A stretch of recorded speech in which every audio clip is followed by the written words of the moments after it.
We are live in the motherfucking Wolves Den. We are here with Jacob Hagerman from the Elliott Group. Come on, baby. To the right of me, I have Daniel Giles, one of the owners here at Alpha Sales Army. Let's go. Right across from me, I got Philo. That's my dog. We got nothing but dogs in here. What's up, y'all? What's good?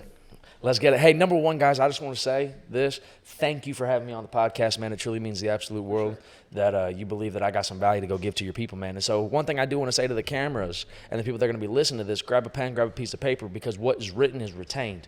And if you're not going to retain this information, then obviously you don't have that choice in your life of I'm wanting to win. You need to make the decision that you want to win, that you want to level up, that you want to have an impact filter on what this fucking podcast is going to be about. And if you set that impact filter and you say, hey, listen, I'm not going to click off this podcast until I get something that's going to help change my life and help me become a better person because of it, then guess what? Your life just isn't going to be great. So grab that piece of paper, grab that pen, get ready to take some notes because we're about to get into it. Come on. 100%. 100%. It can't manifest without that writing process. 100%. Right? You think it, you say it, you write it, you do it. Mm-hmm. That's the manifestation process, baby. That's it, man. That's it. it. And we're happy to have you guys here, too. I mean, we want to be a big part of the Elliott Group. We want to learn from you guys. We know what you guys are doing right now. It's a freight train. So we see the momentum. We want to latch on. So thanks for being here, man. We appreciate it. Hell yeah, man. I appreciate you boys. Appreciate y'all boys. Fuck yes, bro. Yo, Jacob, so, I mean, first of all, your attitude, bro. You know, that's, as soon as we left the Elliott Group that day, I turned over to Philo and I said, we need to tell Jacob to come to the fucking podcast. It's infectious. Infectious, bro. So I wanted to ask, how did you always have that attitude? Dude, no, absolutely not. I'm going to be real, man. And so I'm going to go into a little bit about who I was before I met Andy and before I got in the car business and got into sales. So for me, dude, I was raised Jerry Springer shit show. So I had an older brother, older sister, little sister. We grew up super poor, man. And so like my whole entire life, it was one of those deals where I had to live without. And so my dad, mom, drug addicts, alcoholics, fucking abusive, crazy lifestyle growing up. And then at 12 years old, I watched my father get murdered in front of me. Like killed, held him in my arms as he started to die. Crazy life. And so my whole entire life, man, I've been that kid that had like the odds stacked against him. The deck wasn't in my favor. And so I walked around life with that. And I didn't want to be that guy for the entirety of my life. And so I was 18 years old. I found Andy on YouTube, just kind of like how most of the world does.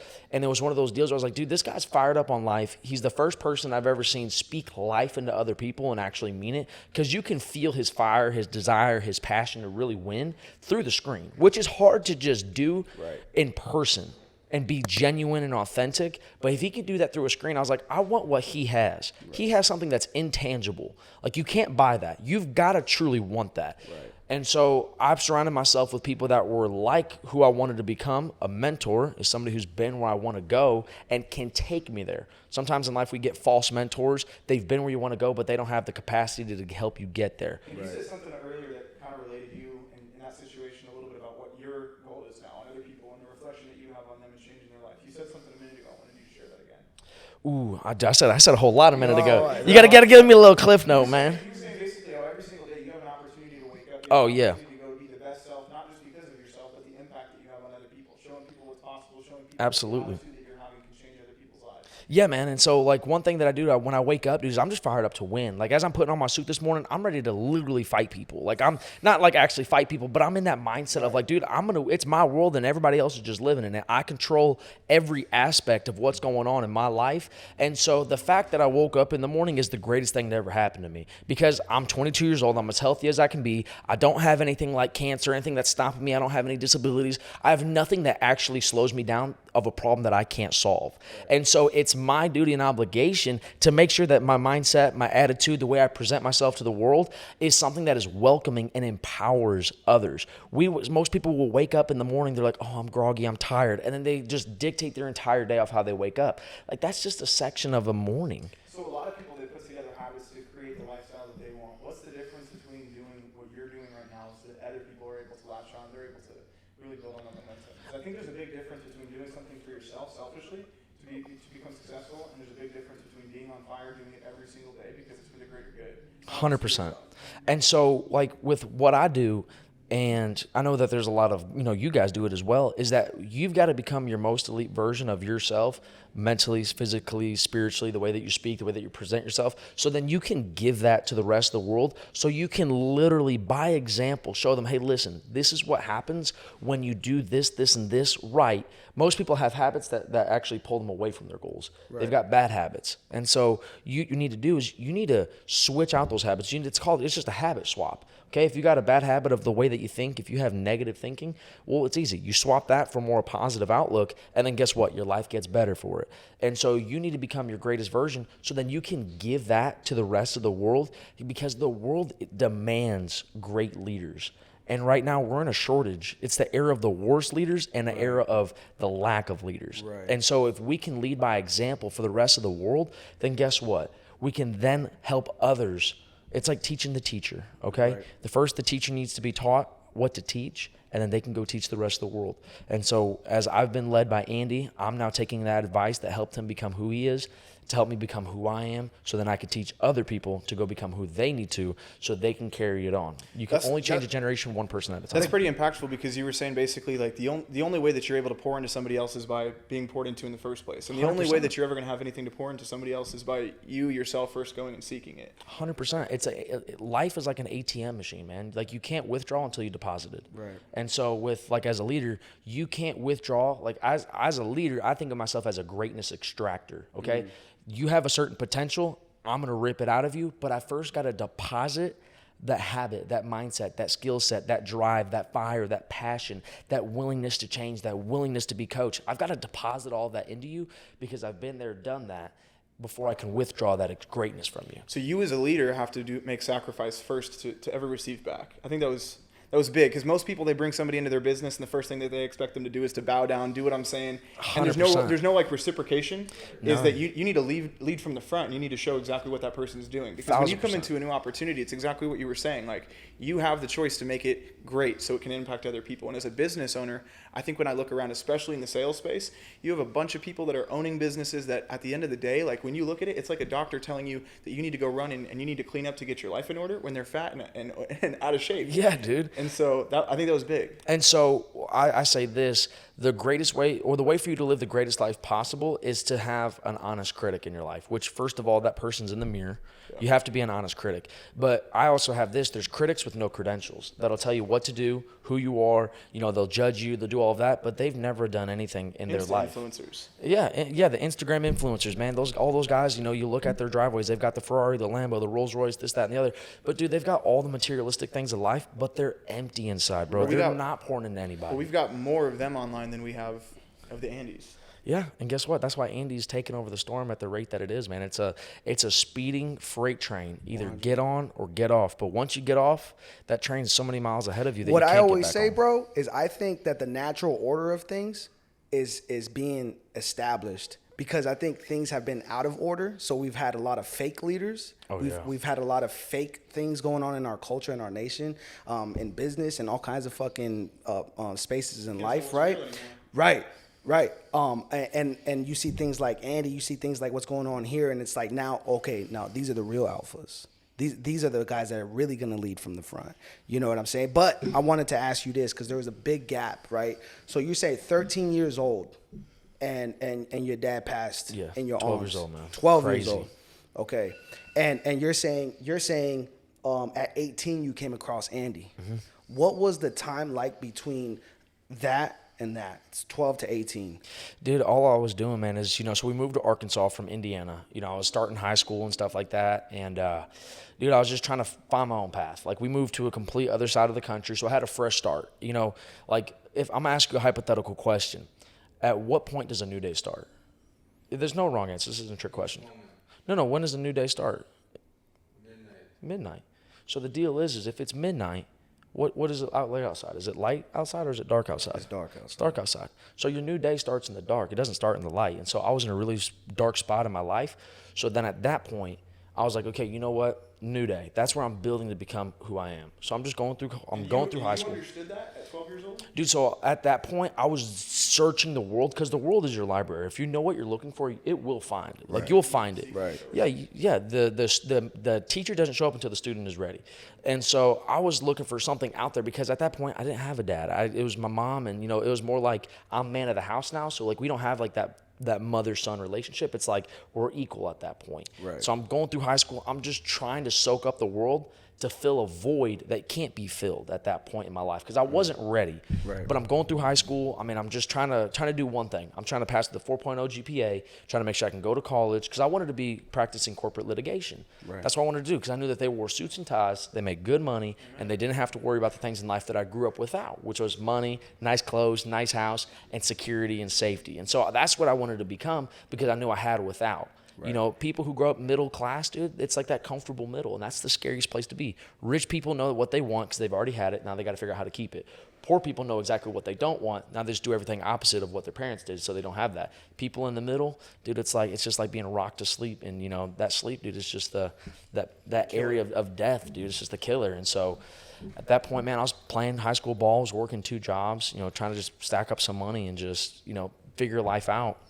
And then I got in the car business. You know what's funny is when I was growing up too, I told my parents I was going to be a lawyer, and I was like, I'm going to be a lawyer in New York, penthouse, Lamborghini. When I was 4 years old, I came from a farmer family. We were super lower middle class. Dude, that's what I'm talking about. Like broke, man. Everybody's like, man, you had a big property growing up. I was like, man, there was 5 different houses on that property. We were broke. And it was funny because I always told them, because I didn't have an idea of like what making money looked like. I didn't know what job you had. Like for me, it was like doctors and lawyers, and I was like, that's the idea. Doctors, lawyers, and astronauts, baby. Exactly. That was the idea of success for me, because I didn't have, and I guess I will speak into the fact that the only success that I saw in my parents' life, we were super low income, but the type of people that they were it created like a successful mindset. Like they were so successful without having anything, that it made me so fucking hungry when I was a kid that I told them, I was like, I'm going to be a lawyer. I'm going to break the mold. I want to wear a suit and tie to work every single day. I want to exemplify what greatness is. But that's funny because I've heard a lot of people that came from nothing say, I want to be a lawyer. And kind of speak on that a little bit, because you ended up finding Andy, who's not a lawyer at all. Nowhere close to a lawyer. Actually completely different than a lawyer. 100%. I saw him in New York with you guys not too long ago, training a whole corporate sales team. All suit and tie, probably 70th floor.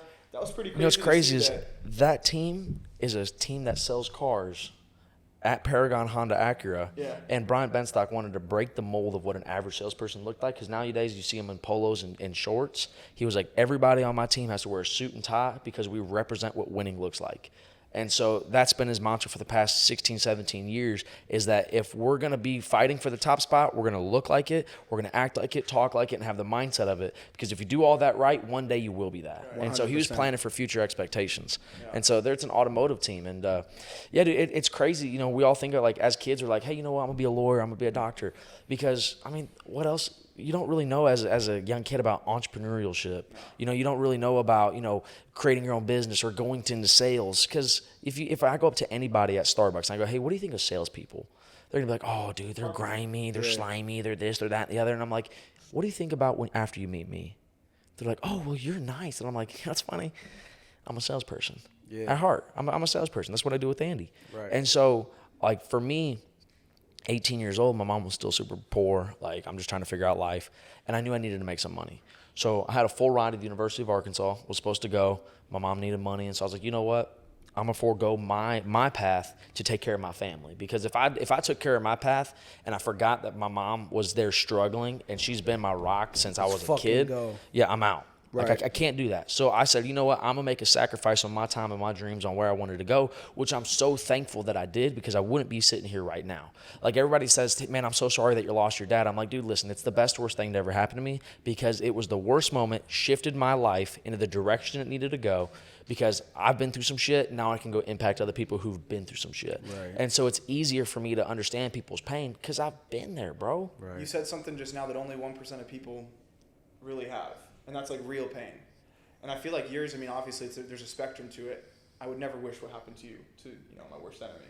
But I feel like a lot of people, like the people that are successful, they go through that pain and it molds who they become, because they have a decision to make. And you can either stay the same, or you can get sick of it until you choose to become something better. 100%. And I feel like when we, in the position that we're in, you know, we're constantly around killers, meeting guys like you, Andy, a lot of different business owners. A lot of them have similar stories about the pain that they came from. You look on Instagram, a lot of the biggest, you know, Wes Watson, one of my favorite. Dude, I love Wes, dude. Dude was in prison for 8 years. He gets out. He's more qualified to run a business than almost anybody that you can 100%. see. And so speak to what you see as far as our generation, younger guys, 23, you know, 18, 19, that are coming into an opportunity and they don't have that.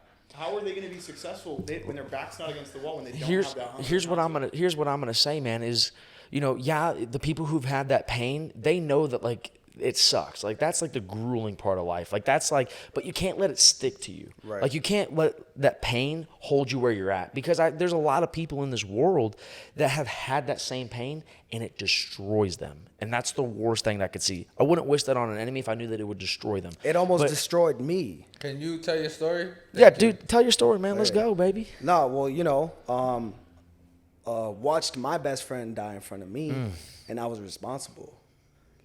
It was my fault. So that pain crushed me, bro. Crushed me.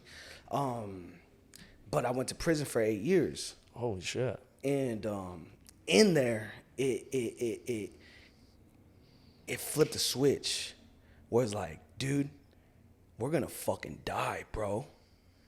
And the person that I thought was gonna go to my wedding is not here anymore. So I know I could go at any fucking moment. You get what I'm saying? So I was like, what? I'm gonna fucking die real. I'm gonna do everything that we fucking said we were gonna do. You get what I'm saying? Because when we were 17, we were selling drugs, bro. You know, living a fucked up life. You get what I'm saying? But you guys said that a lot of people don't grow up in entrepreneurship. Like, my first 12 years of my life, I grew up around nothing but entrepreneurship. You get what I'm saying? Just that black market entrepreneurship. No. I'm saying real entrepreneurship. My father, I'm kidding, man. My father brought me around. The company he was working for was Shorty's skateboards company, and I spent every fucking summer in that HQ. So your dad? My dad. Okay. Correct. Shit, dude. I spent the first. That's crazy, dude. Right. No, but anyways. Skateboarding, bringing everybody together. 100, bro. 100. Shit, I did that shit for 8 years. Yeah, Shorty's for life, baby. Yeah. But bro, so my upbringing was great. And then it wasn't until middle school where I was really affected by that peer pressure of, like, everybody being a gangster, a drug dealer, and all this shit like that, especially in my ethnic group. You get what I'm saying? But anyways, it reached the climax. Ultimately, my best friend died. I'm in prison. Fucking flipped the switch, bro. Positive. I'm out there 4:30 in the morning. I'm 19 years old. Motherfucking murderers around me. Fucking straight, like, real murderers around me. Real killers. You know what I'm saying? Trying to test my nuts. You get what I'm saying? So I had to hold my own. I didn't have family around me. I didn't have friends around me. You get what I'm saying? So when I was in there fucking reading all these business books, learning how to market, learning how to merchandise, learning how to communicate, reading books on sociology, things like that. I want to know how people think. I want to know why they make buying decisions. You know what I'm trying to say? And everybody in there looking at me like I'm fucking crazy because they're still doing drugs. I'm sober as a gopher, baby. You get what I'm saying? I was focused, bro, and I'm still fucking focused. You get what I'm saying? But anyways, bro, so that pain, when you said that shit in that room that day, I couldn't imagine it. I couldn't imagine it because my dad, he's the world to me. You get what I'm saying? Like I see my little boy. I got a son now. You get what I'm saying? Yeah. I see my little boy, how he looks at me. You get what I'm saying? And he looks at me like I look at my pops, bro. So it's like, when I heard you say that shit, I was like, no one knows that pain. No one knows that pain, bro. And I know exactly why you're this lit, bro. Mm-hmm. I know exactly why you're fucking this focused, bro. Why you've become the man that you fucking become. And we all got to go one day, baby, and we going to see your pops again one day, baby. You get what I'm saying? So 100%, bro. Well, no, dude, and that's everything, man. And, you know, one thing I want to say is, like, dude, the people out there, I'm not saying that, you know, people have to go through a lot of pain in life to get the life that they want. Listen, don't wait for something bad to happen to you for you then to change. 100%. Like, that is the worst way to live your life. But the deal is sometimes you're dealt a hand of cards. Right. And, you know, the story, the worst part of the story is the reason why we fucking read the story in the first place. If I watched a movie and all it was about a guy winning every single year, every single championship, never had any problems in his life, I'm turning it off in the first 10 minutes. Right, I don't want right. to watch a story of somebody who had it easy the entire time.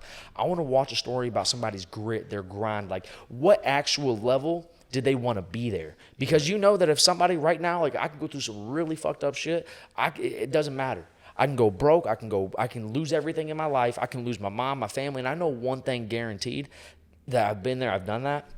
I'm not worried about losing shit. I think in just pure abundance, because I know that what happened with my pops, the deal is, yeah, it sucked, bro. Like, I don't want to wish that on nobody, but the deal is, if it happens, it happens. Right. You can't control it. Right. But what I can control is, do I complain about it my entire life, or do I go, this is a defining moment in my badass story. I hold the pen. I'm the author to my own book. I'm going to flip the chapter, and the next chapter is going to be me about winning. Or it's going to be me going through the grind, so that one day when you are reading my book, you know that at that point, whatever chapter that is, that whatever chapter I'm at right now, they're like, dude, this motherfucker winning. And the deal is everybody in life, they want their goals. They want like this lifestyle. They want it quickly, comfortably, and they want to do it safe. Right. Those are the three things that everybody wants it like that, quickly, comfortable, and do it safe. Listen, that's just not reality. It's just impossible to have that. Quickly, you know how I define quickly? If it happens in my lifetime, I'm winning. If I say, hey, you know what, I want to achieve X, Y, and Z, if it happens in my lifetime, I'm happy. It happened quick enough. Yeah. Because one day I'm gonna die, and I'm gonna be internally in heaven. Come on. Because I'm a religious man. Eternally. I'm internally in heaven. I lived a great life here.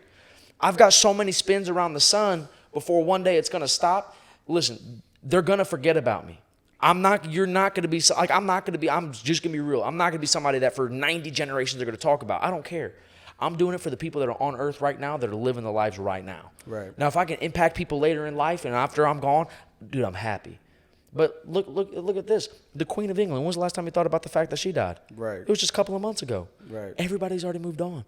So my thing is, stop giving a fuck what people think about who you are right now. Stop caring at the fact that some people might not like you.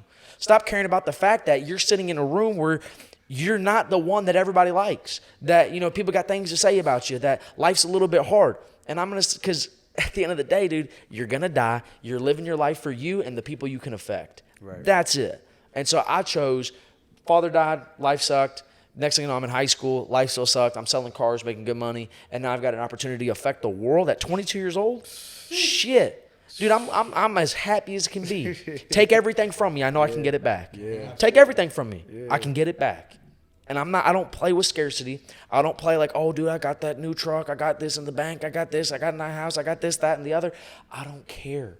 Fucking take it all. Actually, go take it all. Cool.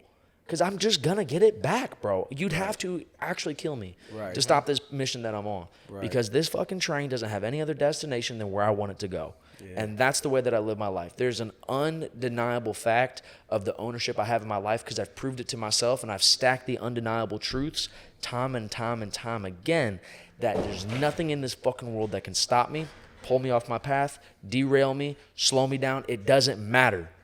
So try me. Right. But at the end of the day, I'm living life for myself and these other people out there who want to win. Because as I start going out here, as I start doing podcasts, as I start getting on social media, people, number one, they're gonna hate in the comments. You gotta love them. Right, you gotta right. you gotta have a little bit of hate. I love that shit. I love fucking with them too. Yeah, like yeah. if you go to my TikTok sometimes, dude, I'd be firing back, and I'd be like, I gotta quit. I gotta stop. It's getting too serious. Dude, I had one guy. On my TikTok, he was like, man, that's, I hate salespeople like you, man. I swear to God, you should look into other trainers. Like, there's so many other better trainers than you. And he goes, I could do a better job than you. And I replied back, where's your sales training company, bro? Come on, man. Like, dude, you're a critic with no credential. Right. You hit him with that. Like, bro, you are a critic with no credentials. Go do something that I'm doing. Go do it better than me. And if you do it better than me, I'm going to steal the reason why you're doing it better than me. And I'm just going to make it better than you. Right. Like, dude, there's no problem out there. There's enough space for everybody to eat. But my thing is, stop trying to take food off my plate because you ain't putting nothing on yours. Right. Come on, man. Amen. Come on, man. Dropping That was a bombs. bomb. Drop a fucking bomb. Hey, hold up real quick, man. I've been drinking all this water. Where's the bathroom at? Let's take a little 2-second break. Let's go. Let's do it. One of our salespeople said that he sees how turned you guys are at the Elliott Group, right? And he's like, but it makes me feel like I could never be that. Like, you guys are like that. The energy's that high. Elite. The professionalism is that fucking good. You get what I'm saying? 100%. That he feels like he couldn't reach that. So there's a level of intimidation there, or insecurity, that not just our guy brought up to, because I told him you were coming. That the world Right, has. right, and he wanted me to ask you that. So it's like, how does somebody see that and become that? So number one, here's what I'm going to tell you to do is remove all glass ceilings that you've set above yourself. All right. And a glass ceiling, all it is just something that is invisible. You can't see it, but you know it's there, and it's stopping you from reaching that next level.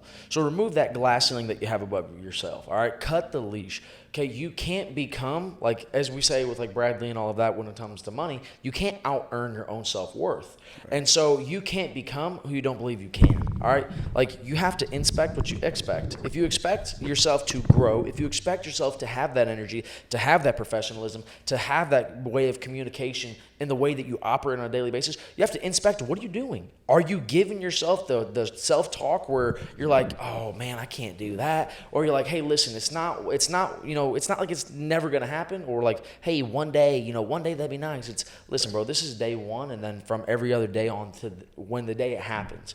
Because everybody sees the result. Like, dude, the result's great. Like, look at, like, when you buy a brand new pair of Nikes, bro. Like, you're cool, you're happy for about 3-4 days. Like, these are nice, and then they're like every other pair of shoes in the world. Go buy a nice house, go buy a nice car. It then becomes your normality. But once you get that, you forget the journey. Right. You forget, like, the reason, like that's the jam, dude. Like, that's the fun stuff. That's the stuff that I really want. Well, like, you forget if you're not in the right mindset, right? Because if you're grateful, you're gonna wake up every fucking day grateful that that's where you're at. Dude, every moment of my day, I'm grateful. Like, like, if I'm stuck in traffic, I'm fired up. Right. Because guess what? I'm stuck in traffic, bro. Like, I could be getting hit in a T-bone accident, dude. Whatever it is. Or if you're driving by somebody that's causing the traffic jam, and let's say they got in an accident, that's probably the worst day of their life. Right. Why am I in a bad mood? Because somebody else is having a worst day of their life, bro. Right. Like, who cares? Like, I feel bad for that cat. Like, I'm grateful for the fact that I'm not in that situation, because I don't have to solve that problem right now. I just got to maintain and grow me. And what am I doing? I can only control what I'm doing. And so my attitude, my way of running around life, my way of waking up in the morning and having that fire, that's me. If I don't have it, it's because I'm letting me down. The answer to all of your problems isn't a fucking window where you can look out into the world and try to find the solution. Go walk up to a mirror, and that person who's looking back at you, go wave at that guy or girl, and guess what? That's the one that's going to solve the problem for you, because that's where it starts. You control every aspect of what's in that mirror. You don't like the way you look? Change it. You don't like the way your body looks? Go to the gym. You don't like the way your mindset is? Change your mindset. Right. You don't like the way your money looks? Get more skill. You control every aspect of what's in that mirror, and what's in that mirror will solve all the problems in your life. And what's in your life, like direct reflection. Yeah. What's funny too is we've got so many guys that are downstairs, and they have an excuse every single day on why they're not successful. It's funny. Like, they come in here, they tell us, they're like, dude, I want to be successful. I want it more than anything. And then 10 o'clock hits, the meeting starts, and it's like, where are you at? And then, like, we call them. Yeah, it's they're like, gone. And it's like, hey man, like, we just, you were fired up on Friday. What's going on? Here, and I had to do an oil change. I'll meet you guys in the field at 4 o'clock. But what's gonna take so long, man?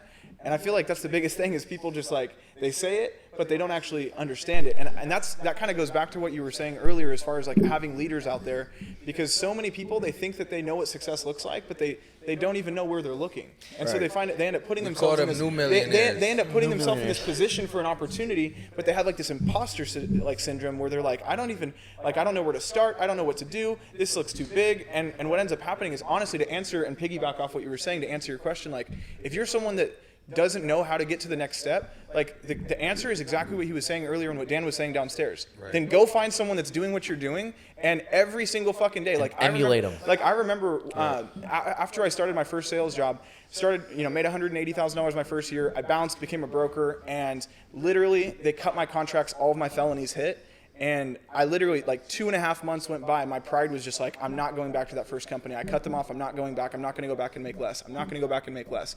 Literally got all the way to the point where my roommates were evicted, my car was repoed, and I was like, dude, I literally have absolutely no choice. And it was crazy, because I just made all this money this first year as an 18-year-old, and I expected that I was going to continue to make it, and I just expected that it was going to keep coming. And what was funny is I never fixed my habits, and before I knew it, all my roommates were gone. I was losing my car.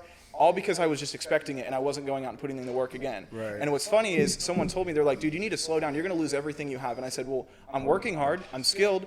You know, I'm closing high more than anybody else. Like, what do you mean? Why am I not getting abundance in my life?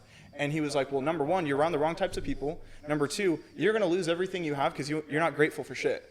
Like, you are going to lose every single thing you're not grateful for. If you don't recognize every single morning, every single evening what the opportunity and what you have in your life right in front of you, you're going to lose it. That was the first thing I was told when I got into sales. Start writing out every single evening what you're grateful for. Even the small stuff. The small stuff that you think that you're always going to have. Right. And then number two, what he was saying, know who you're going to be. And the only way you're going to know who you're going to be is by putting yourself in front of the people that have already done it. We were talking downstairs to a bunch of guys that are late to work and they're coming in and they're saying that they're hungry. And it's like, well, dude, what are you doing? Like, who are you hanging out with? What are you doing outside of work? Are you writing down your script? Are you going through your affirmations? Are you writing down who you're going to be? Like, are you visualizing it? And then are you getting to work every single day? And usually the majority of them are like, no, I'm not. And then there's a few of them that are just going to make an excuse and say, you know what, I had an oil change today. And so what's your response to that? I mean, you got to have the flexibility with young people to give them the time and the opportunity. But how many times do you give them that chance to keep making that mistake because they don't have the want? Man, I'm going to say this. So, number one, kind of like with the past, pride comes before the fall, okay? A lot of people in life walk around with a lot of pride. And so we have like this thing that stops us from having other people solve our problems. Like if I tell you, hey, listen, Philo, wake up at 5:30 in the morning or 6 in the morning, whenever you wake up before everybody else, go hit the gym, start your day off right. You're going to be like, oh, dude, whatever it is. But let's say that's the solution and you're waking up and you have a bad attitude in the morning. So I'm like, dude, well, you know what? Why don't you go to the gym in the morning? Then guess what? You're like, oh, yeah, well, you know what? Yeah, okay, uh-huh. And the deal is you got that pride, you got that ego, you got that entitlement that's stopping you from just dropping all of that and then taking in good advice from good people who have your best intentions. Right. Now, I'm telling you this, I can coach the life out of somebody.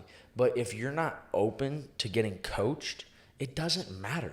Like it doesn't matter. Nothing in your life changes until something changes. So the student is ready. And yeah, the teacher don't appear until the student's ready to learn. And so that person that you have, they might have a lot of greatness inside of them. They might have a massive amount of potential, but there's realized potential, which they understand, and then there's the unrealized potential, which us as leaders, we look at the unrealized and we got to squeeze it out of them. And so that person who's like, oh, I've always got an excuse, the deal is you've got to have that personal responsibility, dedication, and understanding that, listen, the way I live my life is because of the commitments and the decisions and the execution of actions I've put on in my life. Right. So I'm a product of my past decisions. I'm a product of my execution. I'm a product of the way that I carry myself. Boom. So if you don't like the fucking product, change the ingredients, bro. Right. Stop the fucking excuses. Nobody in this world has ever woken up and said, man, I'm glad I got an excuse for fucking everything. Say that louder for the ones in the back one more time. Nobody's woken up for the fact and been excited that they got an excuse for everything, man. Right. Listen, write that shit down. Nobody. Right. But the deal is why is it nobody says that, but why do we always have an excuse for everything? Why? Because it's easy, bro. As I said, we want to live life. We want to get our goals comfortably, safely, and what was the fucking third one? Without any bit of commitment, any bit of work. We don't want to have to do it hard. We don't want to do the hard work. Quickly, comfortably, and safely. That's the way that we want to hit our goals. We want that instant gratification. We want it to happen and be solved overnight. But you know what's going to happen overnight? Nothing. Not shit. You go to the gym one time, bro. Let's say, you know what, you're a little bit overweight. You go to the gym one time and eat for one day clean. You're not going to wake up with six-pack abs, bro. Like, it's not going to happen. So you got to set a realistic expectation of a timeline of what's it going to look like for my goal. You know what life is? Life is a sprint inside of a marathon that the fucking finish line is always moving.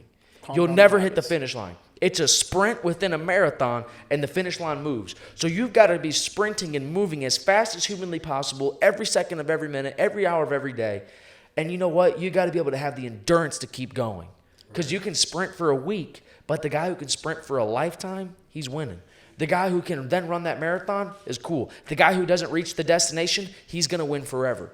The guy who doesn't look for the destination and says, I'm just going to sprint and I'm going to do everything right, he's going to win in the long term. That's why we've got people who are the billionaires, then we got guys who are millionaires. All right?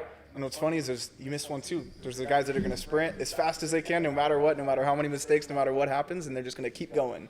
Yeah. And those are the ones that are animals. Yeah, and those guys are undeniable. Unfucking anomalies. deniable. Not even anomalies, because you know what? Everybody in the world can have that. That's a fact. It's not some fact that like, oh, dude, you're just built different. Everybody's like, oh, he's built different. Motherfucker, no, he's not. He built himself differently. Yeah. Right. He constructed himself differently. Change the ingredients. I fucked with that. You gotta change the ingredients. You don't like the product, change the ingredients, bro. Like if you bake a cake and it sucks, well, guess what? It's something within the ingredients. It's not the fact that the cake just magically fucking sucks. There's something wrong with the ingredients, bro. You might have some expired eggs. You might have a whole lot of excuses. You might have limited thinking. You might have a couple of leashes that are pulling you back. You might be around the wrong people. Those are the ingredients of the life that you have. I'm baking my cake with fucking the best ingredients possible. The best people, the best work ethic, the best dedication to my goals, the best discipline, because discipline will set you free, bro. The best content. The best podcasts out here in the shit. But the deal is if I'm cooking up this life and I want it to be a certain way, I'm the chef. If I want my book to read a certain way, I'm the author. If I want my life and my business to go a certain way, I'm the CEO, owner, and janitor. Call me the janitor. Show me the money, bro. Like, I'm here to do what it takes to be successful and win. And nobody can take that from me. There's something inside that's not just like it's ingrained in me, but it's something that I've said, I've lived life long enough without it. And I'm young, I'm 22. So I'm glad that I carry this mindset. And I'm glad that I've had people who've helped me mold this mindset. Yeah. Right. But I want my life to live a certain way, and I'm going to make sure it is a certain way. There's nobody that can take it from me. By design. I heard you say that you're also the janitor, right? Call me the janitor. Show me the money. I watch Sean Pollard's story a lot, right? And he talks about how all the fucking new guys cleaning toilets, right? And you guys take pride in that. Like we're scrubbing the fucking floors. We're doing it. The top salespeople in this fucking organization are doing it. You as a new person are out your fucking mind if you think you're not gonna do it, right? And to me that's big, bro. You know what I'm saying? Because if you're not willing to be the janitor, if you're not willing to fucking clean some tables and fucking wipe this business area down and shit like that, you got too much pride to be successful. Listen. Too much ego to be successful. If you can't do the small things right, I'm not going to trust you to do the big things. Right. You know what's the biggest thing in the world that you can do? Have a say, have an impact, and have a pull on somebody else's life. And so with us at the Elliott Group, dude, I'm not going to tell you to do something I haven't or won't do myself. Andy's the exact same way. He will absolutely give you the most heartfelt, true meaning or true meeting. It might just snap your soul up a little bit, but the deal is he's doing it because he's been there, done that. Right. I want to been there, done that, boss. I want to been there, done that, brother. I want to been there, done that, company. Right. And so if I tell you, hey man, listen, like we clean up after ourselves. This is the standard. You can't have elite standards, or you can't have an elite company without elite standards. Right. It just doesn't work. And so the day that I become too good to be the janitor, the day I become too good to clean up after myself, the day I become too good to take that heat case call, the day I become too good to show up on time, the day I become too good to, I don't want to be a part of that meeting. It's not for me. It's for the new guys. The day I become too good for all of that, then guess what? My life got too good for me. You're a loser now. Yeah, my life got too good for me, and I don't belong. Right. And so I walk around with a chip on my shoulder that every single day I've got to prove to myself that I am where I'm supposed to be. Rent I is belong due. where I'm at. The rent is like your success is it's a rental. Okay? Yep. There's no lease agreement. There's nothing. It's a day-by-day agreement. You don't pay the fucking rent. Your success can get evicted straight out of your life. 100%. And so if anybody that's out there, if they're wanting to win, you know what it's going to take? It's going to take you showing up and not getting too good for what it is, not being a certain type of way, being able to lead others.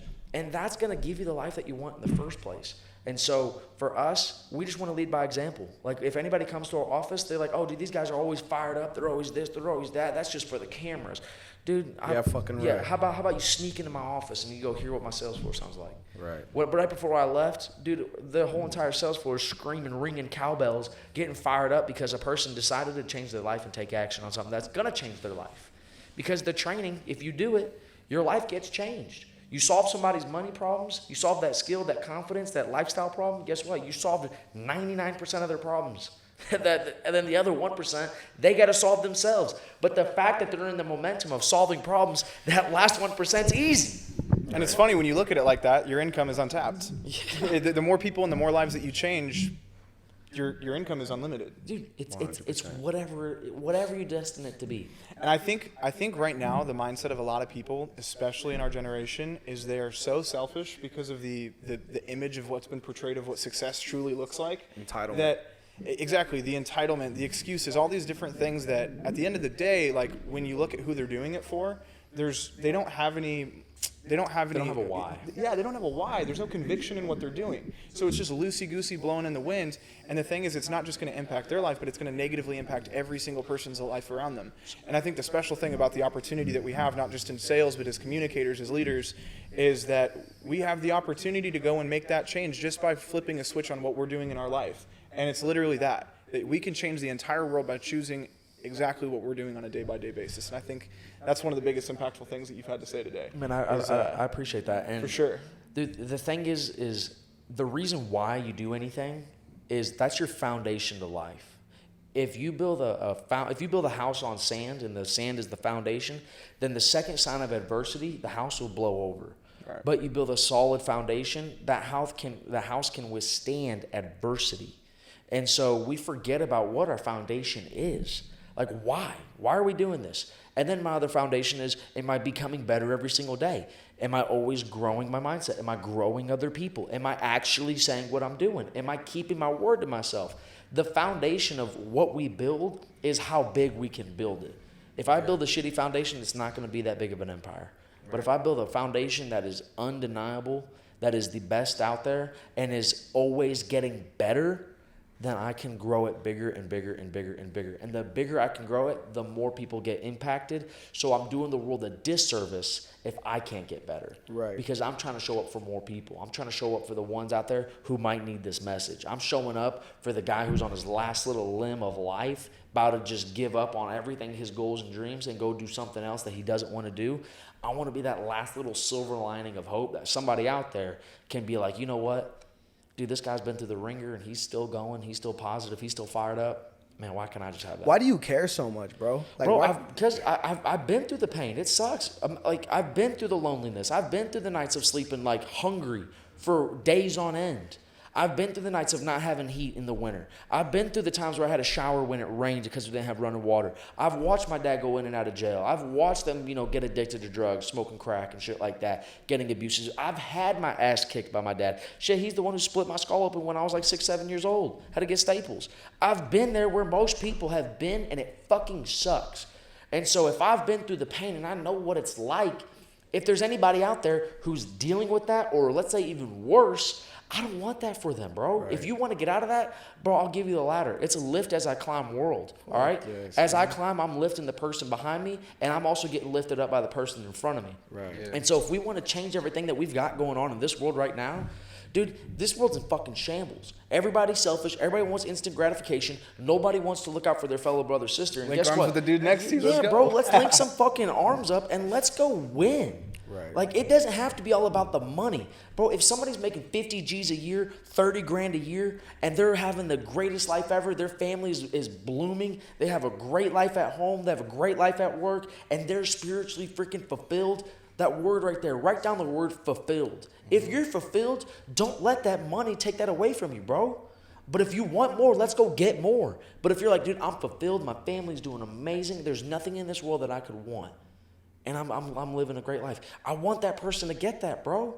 I want you to be able to have that, because I've been there without that, and it sucks. And now that I've got the vehicle to do so, I'm the vessel. As I like to think about it, is there's Andy, there's our training, and then I'm the vessel and the resource that helps other people get to the other side of the river. But first, you got to cross it. You got to swim it. You got to get a boat. You got to get something to get across that fast-flowing river of life that wants to rip you downstream and make you forget about what part of the bank that you're trying to cross. Right. And so for me, I want to get people across as fast as possible and make it easy for them to see, like, okay, this is possible for me, bro. Right. And I care so much because I had that person. Like, I had Andy in my life, and I knew what it felt like to have somebody there, like side by side brother. Like, because Andy's, 5 brothers and sisters, grew up poor. Same thing with me, and the car business saved his life as well. And so I'm like, dude, I understand. I resonate with this guy. Now, you don't have to be somebody who's been through a whole lot of pain to resonate with what I've dealt with. Right. And you don't have to also, you might have more pain than I've had in my life. That's great. I resonate with you, bro, at least on a level. Right. But if you want more, why not go get more? And if I can help somebody out there go get more, it's the most selfish thing that I can do by not showing up every single day. Like imagine if I die, and this is just a hypothetical. Imagine if I die and God shows me a mirror of who I could have been, and I don't even recognize the person. Yeah. Bro, no, I'm out. I want to look across the mirror and be like, hey, God's like, this is the best version of yourself that you could have become. And I look across the mirror and it's me the day I die. Who was it? Ed Milet that said that? That you're going to meet yourself at the end of your life and it's going to be a mirror of the person that you could Dude, that was become. so impactful, bro. And when you look at yourself at the end of your life, is that person going to say, great job? Is that person your twin or your stranger? Right, exactly. And I think you got to live with that every single day. You got to live with the reality of you're going to be there at some point in time. That person is my Richard twin. As of right now, but I got as of right now, I said Richard. Yeah, there we go. No, yeah, man, that's what's up, bro. I wanted to ask, bro. I know I see you yoked. You know what I'm saying? You're in shape, baby. Yeah, you taking supplements. What are you doing? Yeah, dude, I just take whey protein, creatine. I've got a nutritionist that makes sure I eat right. You know, I take care of my body. You know, for me, the way I show up, obviously, we live in a world where people judge. Right. Like, anybody who says, like, oh, you don't judge a book by its cover, they're lying, okay? Yeah, right. I'm going to be real. We all judge a book by its cover. What's the one thing money can't buy?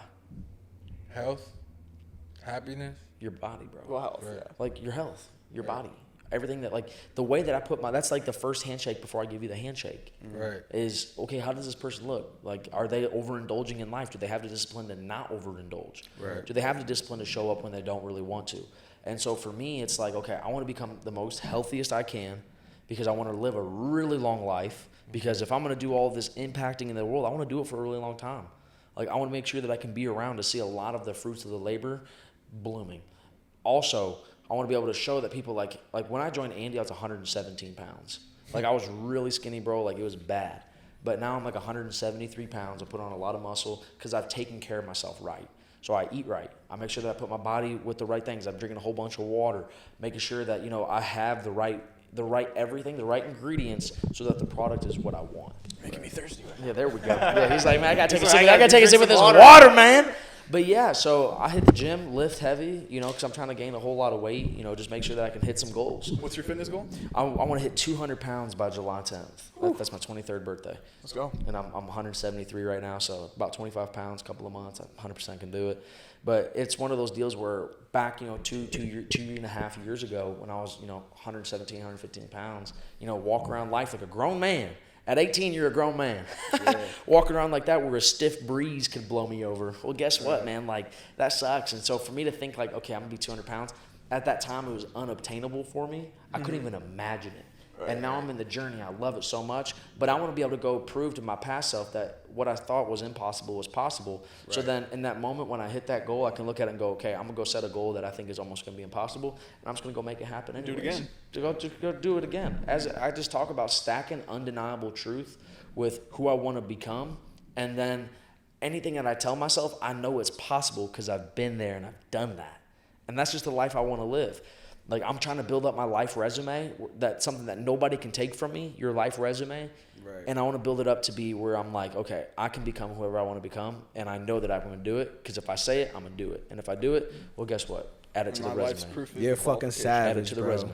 Yep. You're a savage, G. You know, like I told you, Mindset Monster, Sean Pollard. Oh, Sean Pappy Pollard. I watch his story, right? Because I see how passionate he is. Right, and I've seen and heard some of his story, and I resonated with that pain. So I watch him closely, and I know he's always talking about replacing Andy. Like, he's gonna be the one that takes that chair, right? Like, that's how hard he's working. We're in a competition to do so. Well, that's exactly what the fuck. That's what I told Philo after we met you that day. I said, without a doubt, I would have thought that Sean would take that.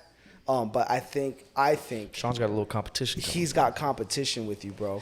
You know what I'm saying? That's what I see, and that's amazing, right? Because it's some raw ass shit, bro. Like, healthy competition, bro. Because if I'm pushing him, he's pushing me. I mean, we're both winning. Right.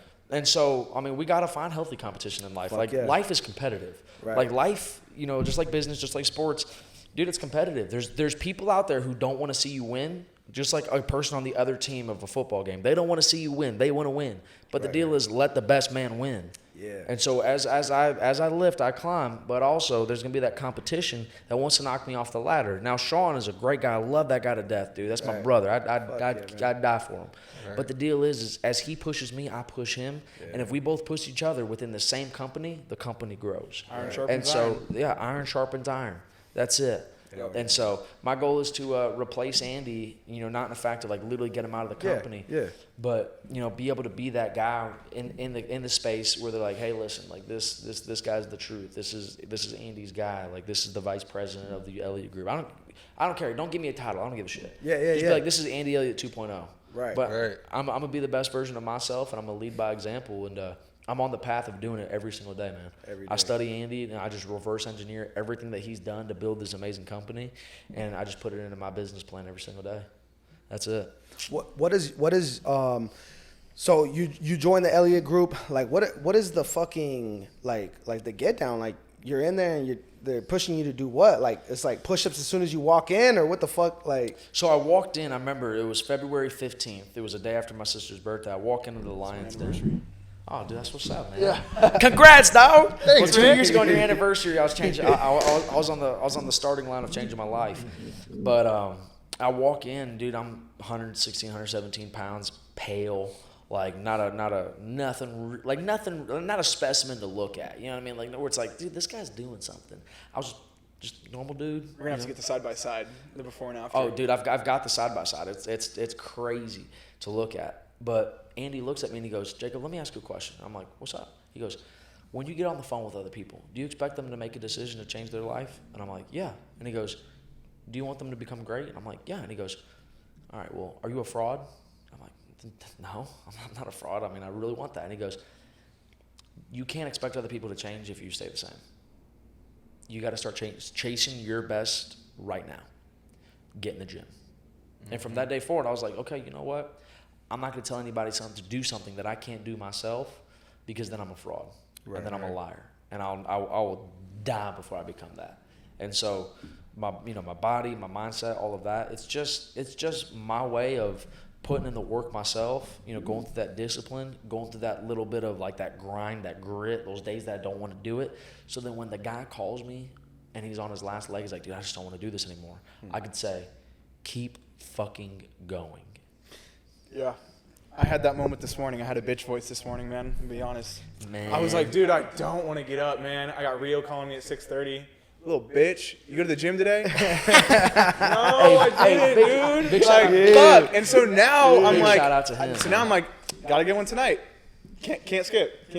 No, dude, and that's the deal is, you want to know where people ask me, like, Jacob, like, you're a pretty confident guy. Like, if they knew me a couple years back, dude, I was a super introvert. Like, I didn't walk around with confidence. I couldn't command a room. I couldn't, like, walk in and people feel my presence. Yeah. Like, I can say this now, and, it's weird for me to say it, but when I walk in the room, people are like, who is that guy? Yeah.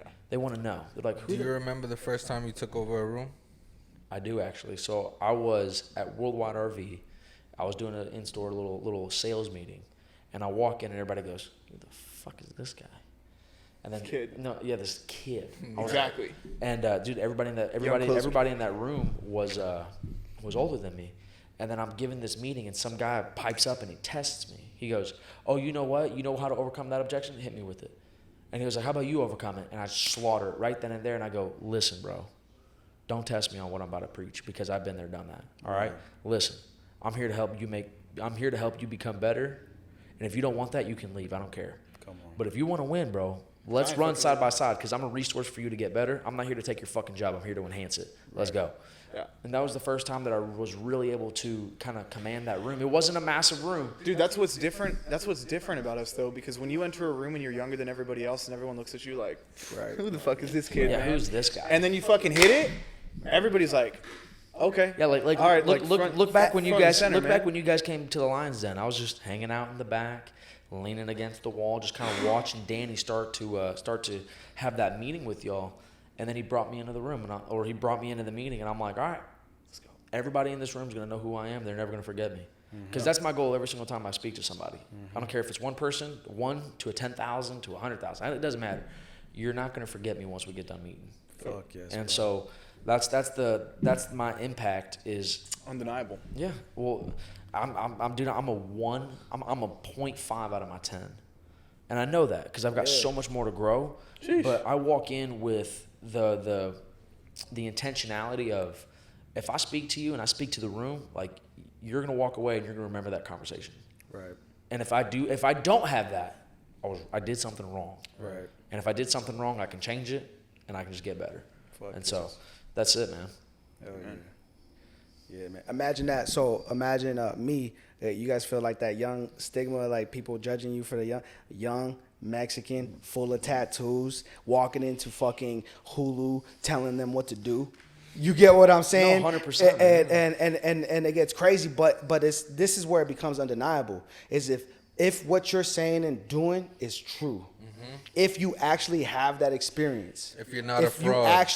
If you're not a fucking fraud. So it's like. You see I'm going to be honest. Did you see the way that the room responded to you today?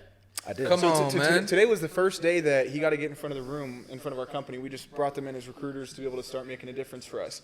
And because we needed that focus. And these guys, I met them 6 months ago through Rio. You guys ended up meeting with Rio, had that business opportunity. What's crazy is just the way that life works. It's like when I first heard about you guys, I was like, man, those guys are different. Like, what is it with those guys? I saw your Instagram. I'm like, this guy's fucking crazy. I'm like, this guy's kind of crazy. And then Rio's like, yeah, I'm going to go do a podcast with them. And I'm like, okay. I'm like, all right, let's see. I'm like, I wonder what this guy's actually like, if he's real or not. And then you come in this morning and I guarantee everybody's looking at you and they're like, man, this guy's fully sleeved. What's he wearing? What are those glasses? And then boom, he gets in front of the room and everybody's like, oh, this guy's real. Yeah, this guy. Everybody was like, man, what's this guy about, man? What are these two guys about? And then you guys get up and everybody in that room immediately was like, okay, for sure. These guys are funny as hell, so they're all laughing, but they're like, these guys really mean business. You woke them the fuck up. You shook them. Yeah, no, they were praising the Elliott Group, and we praise you guys all the time. I mean, shit, salute all day. Appreciate you know what I'm saying? But I said, listen, the day has to stop where we're the standard. Mm-hmm. When He said the Elliott Group ain't shit. We're gonna be that group. We're gonna be No, 100%. listen, that's good. Yeah. That's good. That means that we did our damn job. Yeah. The second that we go from that, oh, dude, I'm looking up at that company, man, dude, they're freaking crazy, to no, fuck that. We're the standard. We now. gotta be the same. Because that means I did my job, and that means that somebody out there is thinking bigger than me, and whoever that is, I'm gonna go find that person, and I'm gonna go study what they know, and then I'm gonna then flip the script again and say, you thought, now we're the standard again. on, We're man. always running. I want to find people out there that want to win as bad as we do, and so I love that, bro.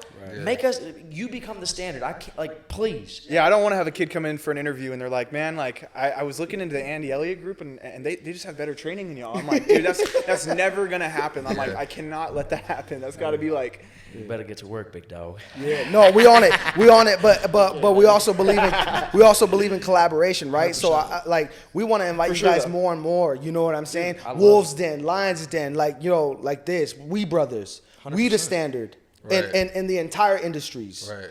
As I said, man, hey, listen, I'm not trying to take food off your plate because I'm not putting nothing on mine. Right. There's enough for everybody in the world to win. Amen. And so the more impact, the better.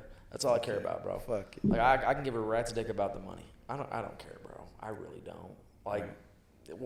Dude, you spend it, it's gone, cool, whatever. You can't die with it. Who gives a shit? We all measure our success upon money. That's cool, great. Go get a lot of it. I'm not saying don't get money, all right? You need money to be able to afford the things you like.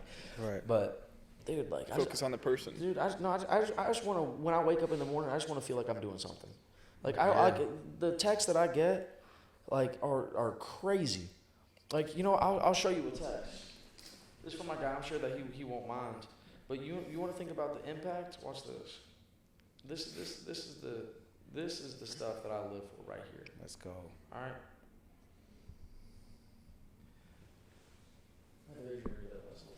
That last text. I got that text on the day that the Real Financial event was going on this week. Jacob, please pass this on to Andy. Yesterday was the worst day of my life. I had to bury my son. After funeral at repast, I wanted to celebrate my son's life with a speech in front of many people. I'm telling you this because I would never have been able to have my son proper justice without Andy's training. it seems like it's just about learning word tracks, branding on social media, making YouTube videos to show yourself and help you sell. That is great, but without that training, I would have been a nervous wreck and not done Kyle justice with the speech he deserved from his father. Because of Andy constantly pulling me out of my comfort zone, I was able to stand in front of others with confidence and conviction and give the speech of my life. His training goes beyond sales. I want to thank Andy and all his coaches. Love you guys. I will see you. Just need time to heal.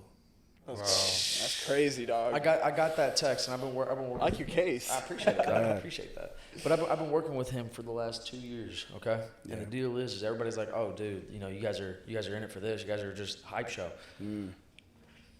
You think I need $1 in my life to fucking feel great that the fact that a fucking father could give his son a proper send-off because of some training? This isn't sales training, bro. This is life training. Oh, God. You want to reach for greatness at work, you can reach for greatness in your life. You don't have to be one-dimensional. You can be great in every area that you decide to be in.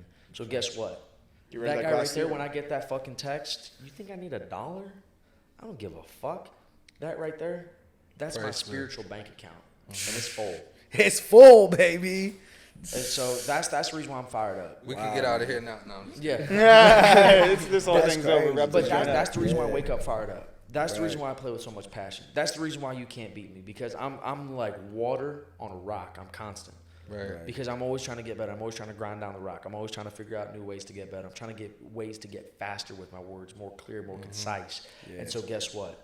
If anybody out there wants to test me, let's go. Like, no problem. Let's go. But the deal is if you take a day off, I'm a day ahead. You take 2 days off, I'm 2 days ahead. Come on. And then it's going to compound. The whole saying of like the daily compounding interest of life, well, guess what? That will take into effect. And then next thing you know, I'm going to be in levels that you can't fucking reach if you're trying to be my competition, because I won't let you catch. But if you're trying to be there and run side by side with me, there's nothing more powerful than a running buddy. And you need some in life. We've all got some. Right. And so when I get something like that, that's the reason why. Most people, like, I don't take this.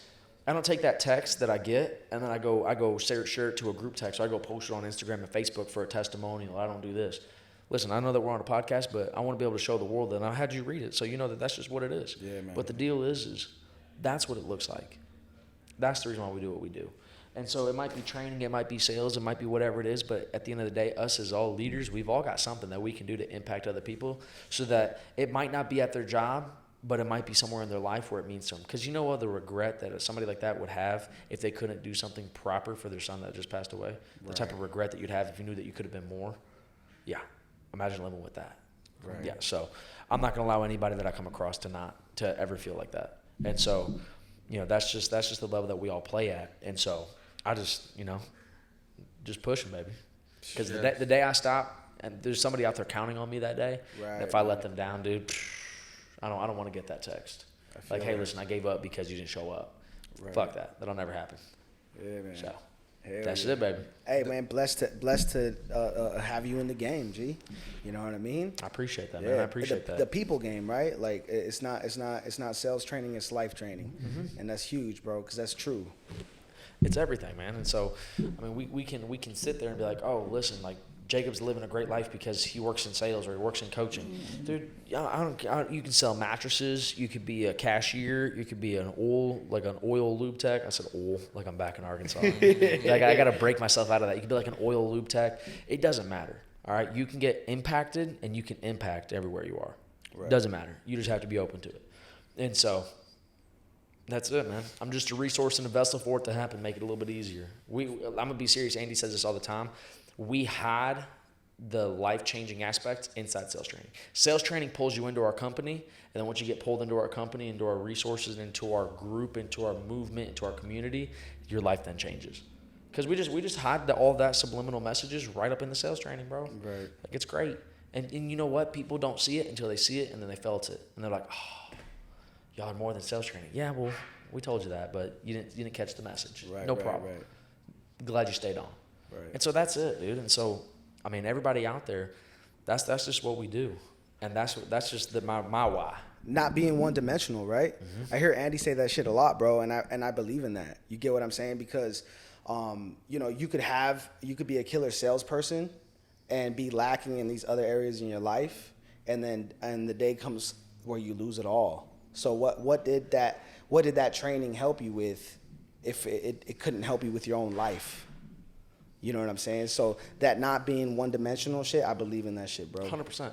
And my thing is who set up the expectation is that you can be great in business, but you can't be great with your family. Right. Or you can be great with your family and you can't be great with your business. Like, who told you that? Your excuse is in the back of your head.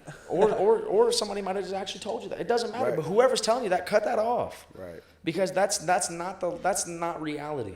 That's a false reality. That's a false perception of what you think is actually possible, and it's been tainted by something out there. Go take a glass of water, go drop a little bit of ink in it, the entire glass gets cloudy. That ink is somebody else's self-doubt, negativity, small thinking.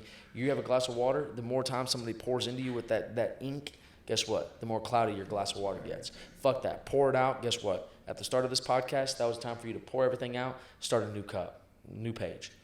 Don't matter. Start a new page whenever you want. Like, nobody said that you had to go through the entire chapter. Just freaking rip the whole chapter out. Who cares? Right. New chapter. Let's go. Yeah. But you got to make the decision. You got to have that conscious, like, decision being like, okay, I'm in a bad chapter. Yeah, no, we're cutting that off. Go to the next one. And that's it. It's not even harder than that. It might sound silly. Like, somebody watching this right now is going to go, oh, that's dumb. Yeah, bro, it might be. But what if it worked? What if? Yeah, man. On which game of the what if do you want to play? The what if it doesn't or what if it does? I'm on the what if it does. The man that says that he can, the man that says he can't, they're both right. Mm-hmm. Yeah. Right. That's it. And so, like, what you tell yourself is, like, truly, like, that focus you put on magnifies. Yeah. So if my focal point is losing and negativity, well, then that's just going to grow my life. Mm-hmm. Like, you see it every day. Like, go downstairs and if there's anybody negative at all, and just don't check it. And just let it grow and fester. Well, watch what happens. We've seen people in other areas of our life get spun out because they allow something bad to grow.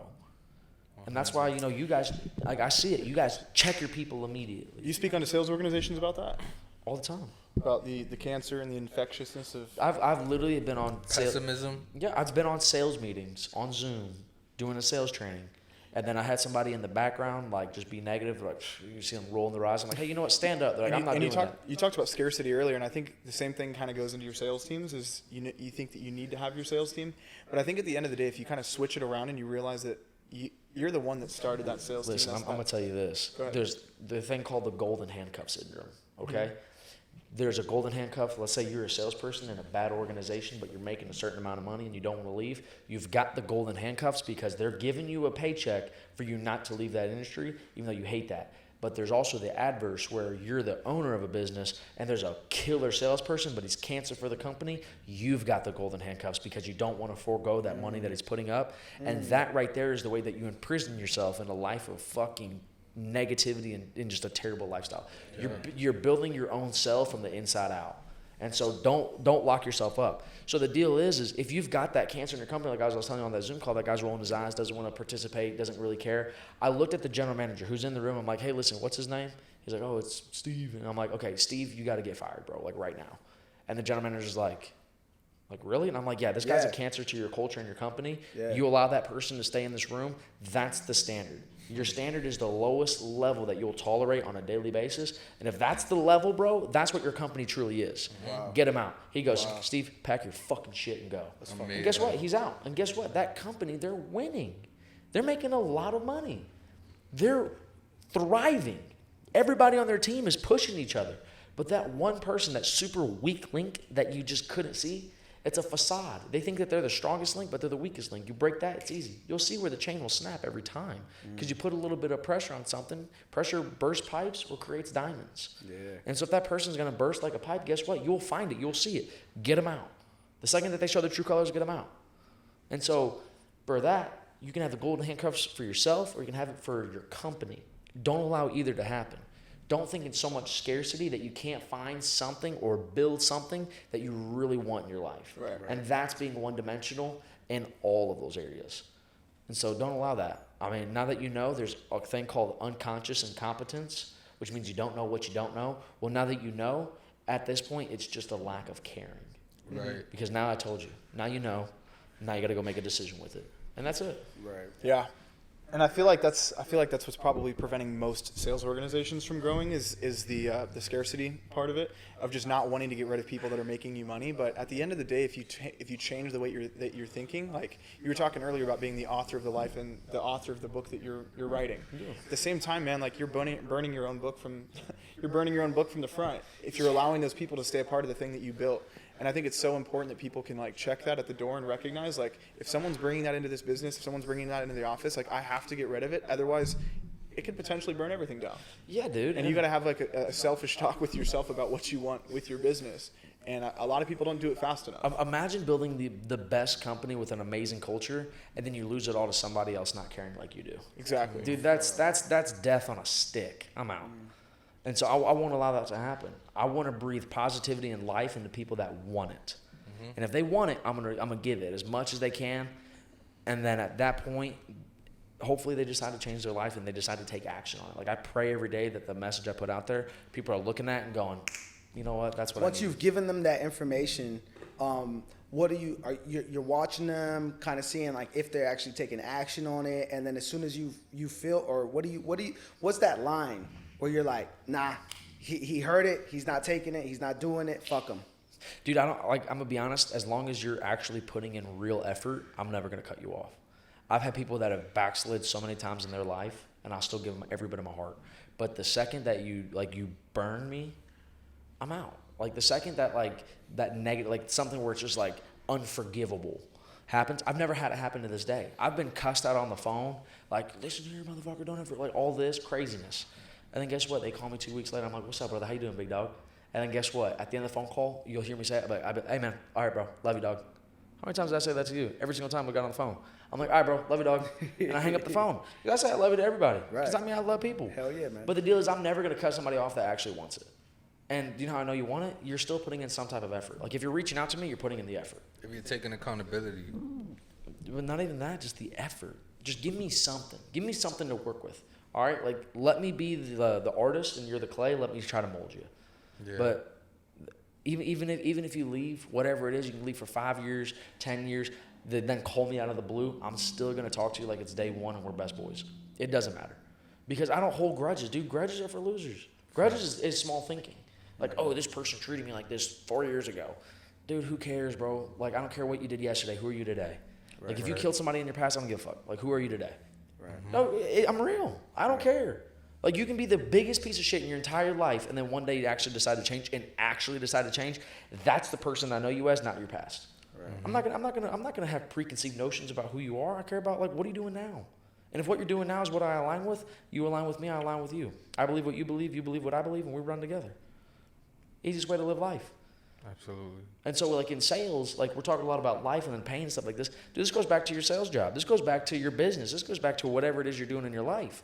If you think big and you think positively, bigger and positive things will happen. Yeah. Like if you hold back negative experiences, more negative experiences will show up. Like I don't care about what you've done in your past. I really don't. I don't care if you crushed it or if you just were terrible at what you did. You're making the effort to grow. I'm with you every step of the way. If you had a bad month, who cares, bro? You got an opportunity to go to the next one. That's great. You've got an opportunity at least. But one eye roll and it's over? Oh no, if you're just cancerous to the company and you're like, Right. oh fuck this, like I don't even want to be here, like fuck, Right, I don't want to right. fucking be here. And guess what? I'm like, bro, listen, like let me ask you a question. Like, do you want to win? And they're like, yeah, I mean, I guess. I'm like, you guess? Like, You really would deal with that? no, 100%. No. That's what I'm saying. With the guy that I told to get fired and he actually got fired, I was like, hey, do you want to win? Like, do you want to grow? Like, I'm here to like give you everything that I've got. Like, I'm showing up for you. What do you say back to you? What? What do you say back to you? He was like, oh yeah, I guess. You know. And he yeah. rolled his eyes? Oh yeah, rolling his eyes. Didn't That's really what want did to be it. a part of it. That's what did it. And I'm like, dude, you know what? This guy's a cancer to the company. Because he doesn't even know what he wants for himself. No, not even the fact that he doesn't even know what he wants for himself. He doesn't want it for other people. He just doesn't like. He just doesn't care. That's even worse. Like not wanting it for other people more than you want it for yourself. Like that's crazy. Like That's true bitterness. Well, and honestly, I feel for those people. Dude, 100%. Like, and the thing with life is, like, don't expect others to clap for you if you forgot to clap for others. Right. Like, if you're gonna overlook that fact, like I'm gonna overlook the fact of you. But Yeah. I love clapping for others. Like I'm serious. Like, there's nothing better. Seeing Like if people my empowered. boy wins, bro, I'm like, let's go, because I associate my win with him because he's in my circle. Yeah. Woo-hoo. Is jealousy a natural thing? If you make it. Jealousy is the fact that you aren't living up to your truest potential and you know it. That's it. Yeah. You're envious and you're jealous, and you're jealous and Jealous. and you're jealous. Huh? But if you're envious and you're jealous, like let's say you're winning at a really high level, and I know you, and like I have that relationship with you, and then you make a big power move that I know I could have made deep down inside. Okay, success loves an honest critic, and it requires an honest critic. But if you know that you could become that person and do that exact same thing, but you're not, you're gonna be jealous and you're gonna be envious because somebody did it before you. Right. But guess what? If you were to do it first, you'd have that same feeling of winning that you're having, Adrian, and then guess what? I'd expect you to clap for me because you were boys. Right. So the deal is if I just like to flip the script and change the roles. Like, what if I did it? Okay, great. Would I want others to clap for me? Yeah. Yes. So then guess what? If you're there, I'm going to clap for you because I want you to go do more. You kept all of your friends that you had growing up? Absolutely not. No, I don't talk to not one person from my high school talks to me.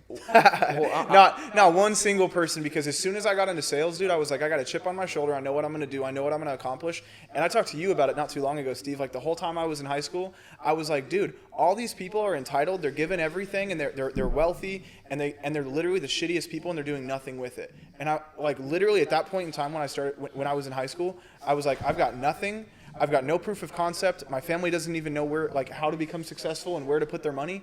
I was like, but at the end of the day, like the habits and the people that they were, like my dad and mom been married 33 years. Oh my Never goodness. seen him raise his voice. Never seen him be disrespectful to a woman. Never seen them get into a fight. So like the habits and the personalities that I learned to emulate myself around. Like when I was in high school, I was so uncomfortable with the people I was around that all I wanted to do was get to practice, get to work, and get my homework done and go do it again because I couldn't be around those types of people. The second I leave high school, man, I found my purpose in the wrong direction, fixed it, got into sales, and I swear I was everyone's best friend when I was doing all the wrong stuff. As soon as I was like, you know what, I'm going to change my life. I'm going to focus on getting myself better. I'm going to focus on my own direction. I'm going to focus on my own success. Everyone was like, fuck that kid. Hey, you're everybody's best friend until you're doing better than them. Exactly. And so, I mean, like that's, the person that can self-correct is forever wealthy.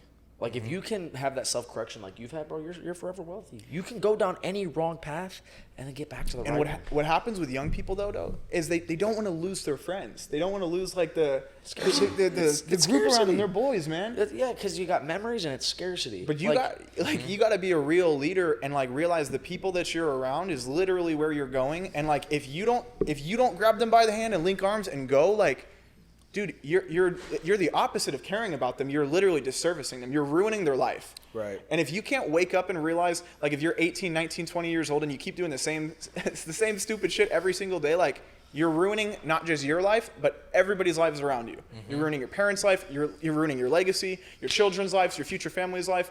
And every single day that you do that, you're earning something that is worse for you on the other side. When you have the opportunity to put something in great now and reap the rewards from it later. And what I'm seeing everybody that's our age doing is take the path of least resistance. Oh, yeah. And their life is showing it. No, dude, and it breaks my heart to see it, but in reality, it's one of those, it might be, I don't know, it might be one of those necessary evils that we all got to deal with a little bit, that we got to go do the wrong thing for a little while so we know that we can do the right thing. Right. And so, like the friends that I had back in the day, I mean, I don't really talk to, because when I went home, like a year ago, I went to go see my moms, went to go see my sisters, go spend some time with the family. I was out there for a week. I met up with one of my old friends, and the level of conversation that I have about growing, scaling, changing, living a great life, that's my normal conversation. When I'm sitting down with him, he's still talking about the same stuff that we were talking about when we were 18, 17 years, right. 17 years old, 16 years old. And I'm like, dude, I can't even have a conversation with you because right. I'm so out of my element that I have to force myself down to your level to have that conversation about partying or this or that or the other, whatever the hell's going on. And I was like, I can't. And so at that point, I'm like, I'm going to surround myself in rooms where everybody in the room is doing better than me. Or, like, I like to feel like I don't belong because everybody's doing better than me. Yeah, I love that. Like, if I'm the best person in the room, I'm in the wrong room in the first place. 100%. Because my goal is to learn is to learn more. And then if I can, as I keep on saying, lift as I climb. Like, dude, imagine if you got 5 hours with Jeff Bezos and then you're able to go teach it to everybody else that you know in your circle. Like some of the small habits and things that he's doing on a daily basis to become worth billions of dollars. Right. And you know where a lot of these principles actually come from? It's funny because people don't realize it. Like their whole life, they want to play God. They want to play like the person that's dictating their life until they don't like the results anymore. Your network is your net worth. Yeah, yeah. People want to play. That statement, that is an understatement. Like, that is a misunderstood statement. It's so like frequently said on social media and all this shit like that. Oh, yeah. It's so normal, but like once you start really understanding it, you get what I'm saying. I think people say it kind of almost to stunt, like it's a rap song or something. But it's it's a real thing. And I didn't really start realizing it until my network started becoming really fucking above me, elite. And now I'm like, shit, well, I can tap into anything. And I don't think necessarily like your network needs to always, and you guys can give me your opinion on this. I mean, I try to show love to everybody because, like himself, I am a religious person. I do believe in God. I don't believe it's religion. I believe it's faith.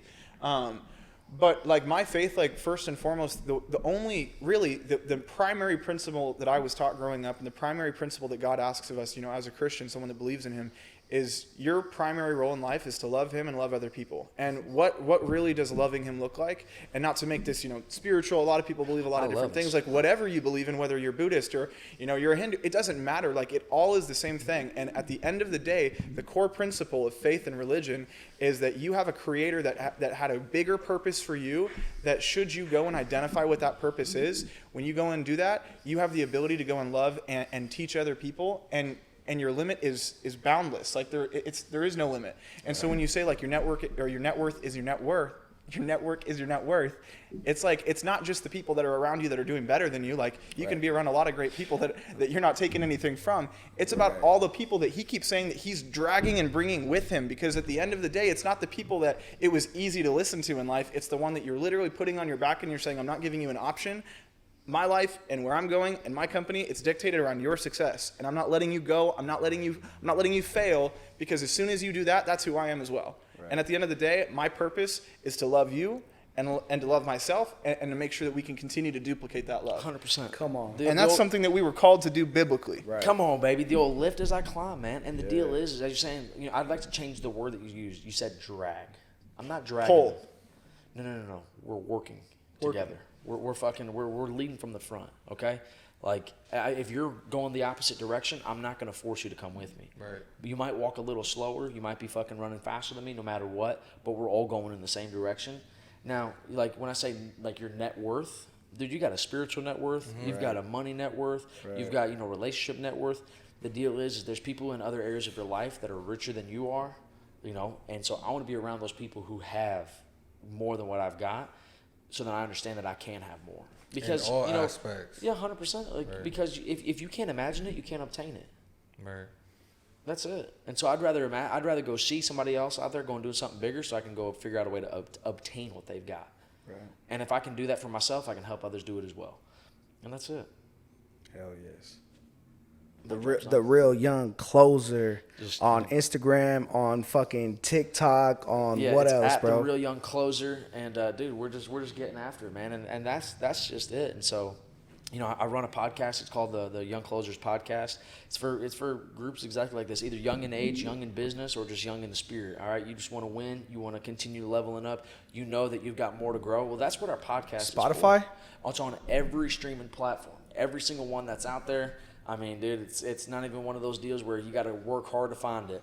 And you know what? I don't know if you're cool with it, but if anybody wants to be able to get in contact with me, I do got a number that is, it's on my podcast.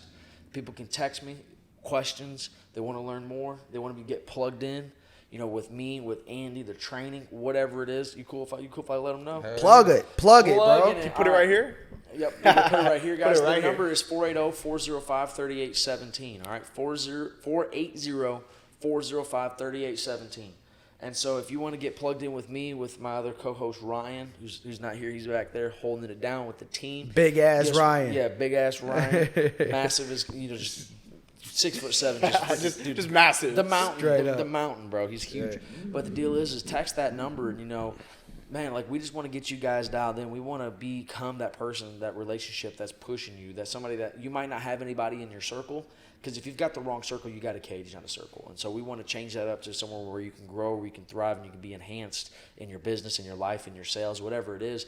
But text that number, man, and let's get close. You know, we've got Project 500 going on right now, which is just to help. 500K. Yeah, help any type of individual in any type of aspect or any type of business be able to go get to that $500,000 mark. And if you're looking at your numbers and you're looking at what you're doing and you're saying it's impossible, well, everything's impossible until it's done. Then once it's done, then it's just how many times can we reduplicate it across an industry. Right. And so if there's nobody out there doing it yet, why aren't you the first? Right. And if you're not believing the fact that you can be the first, then first we're going to make you think a little bit bigger. Right.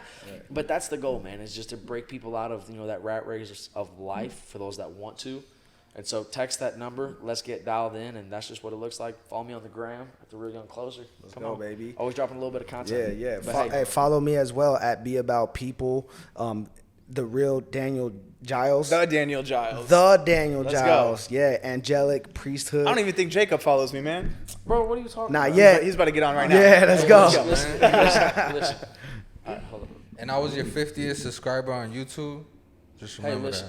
that. He remembers. Yeah. Oh, you are? Yeah. Come on, man. He's watching everyone. Bro, you thought I was slacking?